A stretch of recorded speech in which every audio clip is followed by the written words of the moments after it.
اور میری وفات ہڈی پسلی ٹوٹنے سے نہیں بلکہ کچرے کی بو سے ہوگی۔ چوتھی منزل تک اس کے بھبکے آ رہے تھے اور میں بڑی مشکل سے اپنی الٹی روکے ہوئے تھا۔ آخر میں اس طرف آ گیا جہاں مس حسینہ والا فلیٹ تھا۔ کسی بھی کھڑکی پر سلاخیں نہیں تھیں، صرف پٹ لگانا کافی سمجھا گیا تھا کیونکہ اس خستہ حال عمارت کے خستہ حال مکینوں کے پاس کوئی قیمتی سامان نہیں تھا جس کے چرائے جانے کا خطرہ ہوتا۔ میں نے کھڑکی کا پردہ خفیف سا ہٹایا جس کے بارے میں مجھے شبہ تھا کہ مس حسینہ والا فلیٹ یہی تھا، لیکن فوراً ہی لاہور پڑھ کر پردہ چھوڑ دیا کیونکہ اندر ایک جوڑا تنہائی کا پورا فائدہ اٹھا رہا تھا اور ایک دوسرے میں اتنا کھویا ہوا تھا کہ اس نے میری لاہور بھی نہیں سنی۔ میں سرک کر اگلی کھڑکی تک پہنچا اور اس بار میرا اندازہ درست نکلا۔ اس پر اسی ڈیزائن کا پردہ تھا جو میں نے فلیٹ میں دیکھا تھا۔ میں نے سکون کا سانس لیا کیونکہ آگے چھجا غائب تھا اور اگر مذکورہ فلیٹ آگے ہوتا تو میں کسی صورت آگے نہیں جا سکتا تھا۔ میں نے خفیف سا پردہ سرکایا تو مس حسینہ مجھے بیڈ پر کلیوپیٹرا سٹائل میں بیٹھی نظر آئی۔ یہ پوز نہایت اشتعال انگیز تھا۔ مس حسینہ کی شرٹ کا ایک اور بٹن اس کے زور شباب کی تاب نہ لاتے ہوئے کاج کو داغ مفارقت دے گیا تھا، اس لیے پوز کچھ زیادہ ہی اشتعال انگیز ہو رہا تھا، مگر مجھے فکر شنوں کی تھی۔ وہ کہیں نظر نہیں آ رہی تھی، مجھے کمرے میں کوئی اور نظر نہیں آ رہا تھا، لیکن مس حسینہ نے فوراً میری غلط فہمی دور کر دی۔ اس نے جذبات انگیز لہجے میں کہا، جانی اتنے دن بعد ملا ہے اور میری طرف دیکھ ہی نہیں رہا۔ جانی چل گیا ہے۔ کھڑکی کے پاس سے استاد جانی کی آواز آئی، لیکن اتنا بھی چریا نہیں ہے۔ اپن تیرے پر 2 سال پہلے لعنت بھیج چکا ہے اور اب بھی بھیجتا ہے۔ مس حسینہ کا چہرہ بگڑ گیا۔ اس نے تنتنا کر کہا، تو نے خود کو دیکھا ہے؟ چڑیا گھر سے بھاگا ہوا گینڈا لگتا ہے۔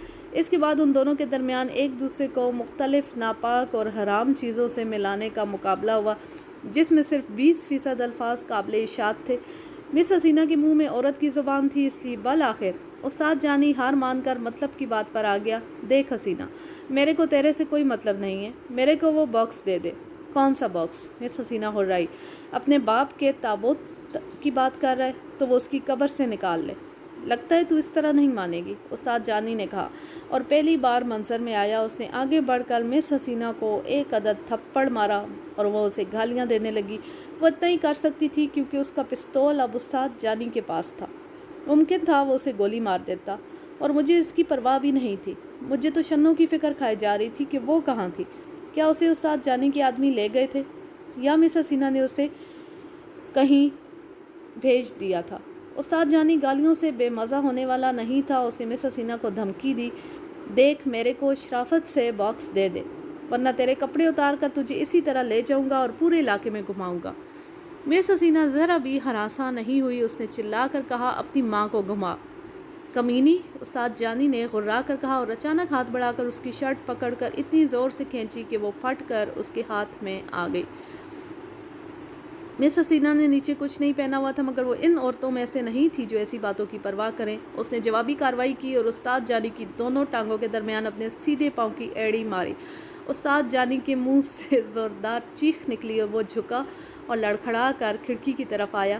جیسے ہی وہ پاس آیا، میں نے ہاتھ اندر کر کے فولادی باکس اس کے سر پر رسید کیا۔ اس کا وزن کم سے کم 2 کلو تو تھا، پھر میں نے زور بھی پورا استعمال کیا تھا۔ استاد جانی نے ایک اور عجیب سی آواز نکالی اور فرش پر ڈھیر ہو گیا، لیکن وہ بے ہوش نہیں ہوا تھا۔ صرف 2 ضربیں اس جیسے 6.5 فٹ کے دیو کو بے ہوش کرنے کے لیے ناکافی تھی۔ میں جلدی میں کھڑکی سے کود کر اندر آیا اور استاد جانی کے سر کو باکس سے مزید 4-5 بار بجایا تو وہ ساکت ہو گیا۔ مس حسینہ کا خوشی اور جوش سے برا حال تھا۔ واہ جلیل، تو شیر ہے، اس نے کہا اور اپنی برہنگی کی پرواہ کیے بغیر میری طرف دوڑی۔ اے رک جاؤ، میں نے بوکھلا کر کہا اور استاد جانی کے ہاتھ سے گرنے والا پستول اٹھا لیا۔ پہلے کچھ پہنو۔ اب مس حسینہ کو اپنی حالت کا احساس ہوا، لیکن اس نے بے پرواہی سے شانوں کو ہلایا اور الماری کھول کر اس میں سے ایک دوسری شرٹ نکال کر پہن لی جو پہلی والی سے بھی زیادہ تنگ تھی۔ میں نے بھنا کر کہا، تمہارے پاس کوئی حالیہ ناپ والی قمیض نہیں ہے؟ یہ ناپ تو 15 سال پہلے کا لگتا ہے۔ چلتا ہے۔ اس نے استاد جانی کا معائنہ کیا۔ چریا بے ہوش ہے، 2 گھنٹے سے پہلے ہوش میں نہیں آئے گا۔ یہ یہاں کیسے آیا؟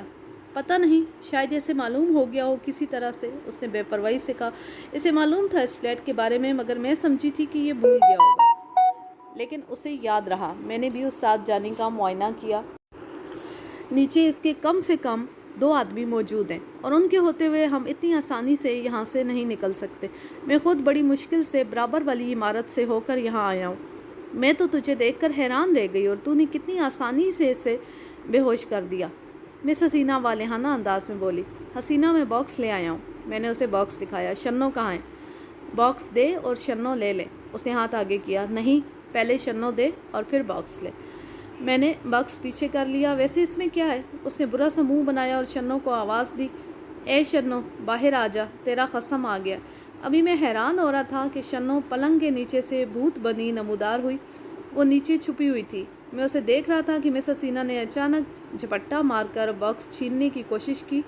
میں نے ہاتھ پیچھے کیا تو باکس جھٹکے سے ہاتھ سے نکلا اور کھڑکی کے راستے تیرتا ہوا باہر تاریکی میں کہیں غائب ہو گیا۔ مس حسینہ کے منہ سے چیخ نکلی، جلیل، یہ کیا کیا؟ میں نے کیا ہے، میں نے غرا کر کہا۔ تمہیں کیا ضرورت تھی اس طرح چھیننے کی؟ لیکن مس حسینہ میرا جملہ مکمل ہونے سے پہلے دوڑتی ہوئی کمرے سے نکل گئی، اور شنو دوڑ کر مجھ سے چمٹ گئی۔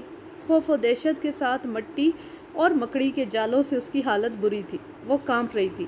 شنو، تو ٹھیک ہے نا؟ اس نے تجھے دیکھا تو نہیں؟ میں ٹھیک ہوں۔ اس نے سہمے ہوئے انداز میں بے ہوش استاد جانی کی طرف دیکھا۔ جلیل، یہاں سے نکل، یہ بہت خطرناک آدمی ہے۔ حسینہ نے اس کے کمرے میں آنے سے پہلے مجھے چھپا دیا تھا۔ اس نے مجھے نہیں دیکھا۔ میں نے سکون کا سانس لیا۔ استاد جانی کا اس معاملے میں ہماری شمولیت سے بے خبر رہنا از حد ضروری تھا، ورنہ وہ پاگل کتے کی طرح میرے پیچھے پڑ جاتا۔ حسینہ تو نکل گئی تھی، اور اب ہمیں بھی یہاں سے نکلنا تھا۔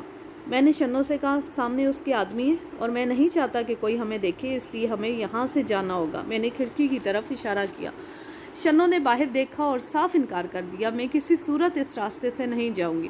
شنو کا ایڈونچر کا سارا شوق پورا ہو چکا تھا، بلکہ کچھ زیادہ ہی پورا ہو گیا تھا، لیکن ابھی اس کے لیے ایڈونچر ختم نہیں ہوا تھا۔ اچانک ہی باہر سے کچھ لوگوں کے شور کرنے کی آواز آئی۔ میں نے جھپٹ کر دروازہ بند کیا، اور جس وقت استاد جانی کے گرگے دروازہ توڑنے کی کوشش کر رہے تھے، میں شنو کو لے کر کھڑکی سے باہر آ گیا۔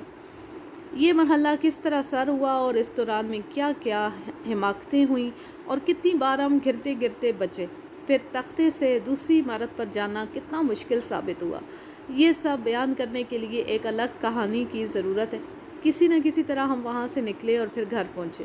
ہمارا حلیہ خراب ہو رہا تھا، اور شاپنگ کچھ بھی نہیں کی تھی، اس کے لیے الگ سے کہانی بنانا پڑی تھی، اور اپنی اپنی اماؤں کو مطمئن کرنا پڑا تھا۔ اگلے دن چھت پر ملاقات کے دوران میں شنو نے مجھے بعد کی کہانی سنائی۔ اس نے بعض باتیں سینسر کی تھی جو مس حسینہ نے اس سے کی تھیں، اور واقعات سنائے۔